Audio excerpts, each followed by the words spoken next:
Саламатсыздар ма, құрметті оқырмандар? Бүгінгі ғибратты әңгімеміз жамандық құмға, жақсылық тасқа. Ендеше менің әңгімемді тыңдай отырыңыздар. Каналыма жазылып, лайк басып, комментарий жазуды ұмыт қалдырмаңыздар.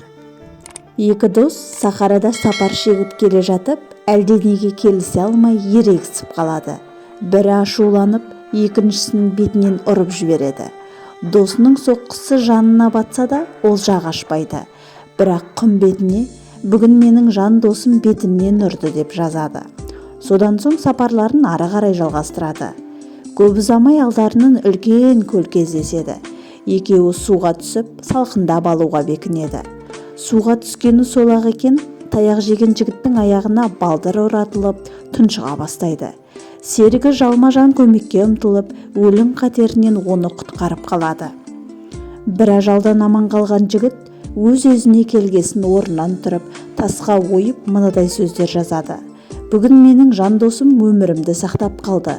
Жолдасының ісіне аздап таңырқаған досы, алғашқы ісімді құмға жазып едің, соңғысын тасқа жазып жатырсың. Мұның мәнін түсіндірші деп сұрайды. Сонда бізге біреу зиян тигізсе, істеген ісін құмға жазуымыз керек. Кешірім желі суырып, оны өшіріп жіберуге жеңіл болады. Ал біреу бізге жақсылық жасаса, оны тасқа жазғанымыз ләзім. Қандай дауыл борандар болса да, оны ешқашан өшіре алмайды деген екен ақылды дос.